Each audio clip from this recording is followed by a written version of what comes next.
সমঝোতার চেষ্টায় আজ আবার দলগুলোর সঙ্গে বসছে ঐকমত্য কমিশন। দলগুলোর মতৈক্য না হলে সংসদ নির্বাচনের সঙ্গেই গণভোট এবং শুধু উচ্চ কক্ষে পিআরের বিষয়ে সরকারকে সুপারিশ করার চিন্তা কমিশনের। গণভোটের মাধ্যমে বহুল আলোচিত জুলাই জাতীয় সনদ বাস্তবায়নের বিষয়ে রাজনৈতিক দলগুলো একমত। ঐকমত্য কমিশনের সঙ্গে সর্বশেষ রবিবারের বৈঠকে এ বিষয়ে দলগুলো মতৈক্যে পৌঁছায়। তবে গণভোট কখন সংসদ নির্বাচনের সঙ্গেই নাকি এর আগে, সংসদের উভয় কক্ষে নাকি শুধু উচ্চকক্ষে পিআর পদ্ধতিতে নির্বাচন এবং জুলাই সনদ বাস্তবায়নের সংবিধান আদেশ জারি করা হবে নাকি হবে না, মোটা দাগে এখন এই তিন ইস্যুতে আটকে আছে দলগুলোর মধ্যে ঐকমত্য হওয়া না হওয়া।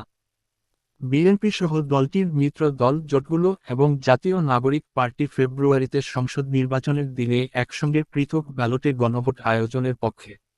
গণভোট অনুষ্ঠানের সময়ের ক্ষেত্রে বিএনপির সঙ্গে একমত হলেও বর্তমান অন্তর্বর্তী সরকারের আমলেই জুলাই সনদের আইনি ভিত্তি চায় এনসিপি। এক্ষেত্রে সংবিধান আদেশ জারির মাধ্যমে সনদ বাস্তবায়নের পক্ষে দলটি। এছাড়া নতুন এই দলটি চায় ফেব্রুয়ারিতে নির্বাচনের মাধ্যমে গঠিত সংসদ একই সঙ্গে গণপরিষদ ও নিয়মিত সংসদ হিসেবে ফাংশন করবে। অন্যদিকে সংসদ নির্বাচনের আগেই নভেম্বর, ডিসেম্বরে কিংবা তফসিলের আগে গণভোট চায় জামায়াত।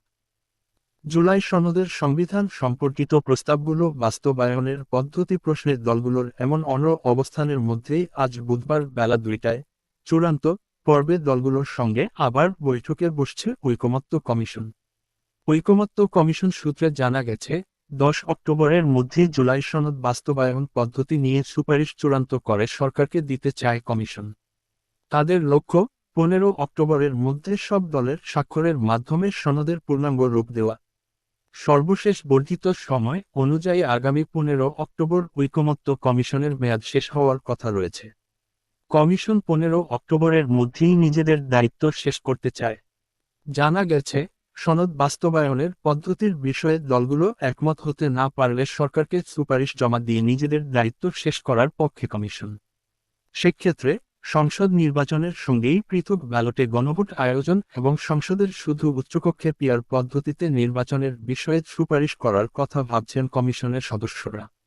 অবশ্য উচ্চকক্ষে পিআর পদ্ধতির ক্ষেত্রেও মতভিন্নতা রয়েছে। ঐকমত্য কমিশনের আগে সিদ্ধান্ত দিয়েছে যে দলগুলোর প্রাপ্ত ভোটের অনুপাতে উচ্চকক্ষের আসন বণ্টন হবে। এতে নোট অব ডিসেন্ট দিয়েছে বিএনপি। দলটি নিম্নকক্ষে প্রাপ্ত আসনের অনুপাতে উচ্চকক্ষের আসন বণ্টনের পক্ষে মতামত দিয়েছে। বিশেষজ্ঞদের সঙ্গে বৈঠক শেষে ঐকমত্য কমিশনের পক্ষ থেকে জানানো হয়, জুলাই সনদ বাস্তবায়নের উপায় ও এ নিয়ে রাজনৈতিক দলসমূহের সঙ্গে আলোচিত বিষয়গুলো সভায় পর্যালোচনা করা হয়। পাশাপাশি প্রস্তাবিত গণভোটের প্রক্রিয়া নিয়ে বিশদ আলোচনা হয়েছে। আজ দুপুরে দলগুলোর সঙ্গে বৈঠকের আগে সকালে আবারও বিশেষজ্ঞদের সঙ্গে বসবে ঐকমত্য কমিশন। ঐকমত্য কমিশনের সঙ্গে বৈঠকে বিএনপি প্রতিনিধি দলের নেতৃত্ব দানকারী দলটির স্থায়ী কমিটির সদস্য সালাহউদ্দিন আহমদ বলেন, জুলাই সনদের পক্ষে জনগণের মতামত নেওয়ার জন্য সংসদ নির্বাচনের দিনে আরেকটি আলাদা ব্যালট রাখার জন্য আমরা প্রস্তাব দিয়েছি। আমরা মনে করি, এর জন্য সংবিধানে আলাদা সংশোধনী আনার প্রয়োজন নেই। জুলাই সনদের বিভিন্ন ধারার ওপর বিএনপিসহ অনেক দলের নোট অব ডিসেন্ট থাকা এবং এটি কিভাবে গণভোটে দেওয়া হবে জানতে চাইলে সালাহউদ্দিন আহমদ বলেন, জুলাই সনদ প্রণীত হবে, স্বাক্ষরিত হবে। অঙ্গীকারনামায় সবাই সই করবেন, ওয়েবসাইটে যাবেন, সব পার্টির ইশতেহারে থাকবে। জনগণ জানবে জুলাই সনদে কি আছে। যারা ম্যান্ডেট পাবেন তারা তাদের নোট অব ডিসেন্ট অনুসারে যেতে পারবেন। অন্যদিকে জামায়াতের সরকারি সেক্রেটারি জেনারেল হামিদুর রহমান আজাদ বলেন, জুলাই সনদ বাস্তবায়নে আইনি ভিত্তির জন্য গণভোটের বিষয়ে বিএনপিসহ সব রাজনৈতিক দল একমত। তবে গণভোট নির্বাচনের আগেই চায় জামায়াত।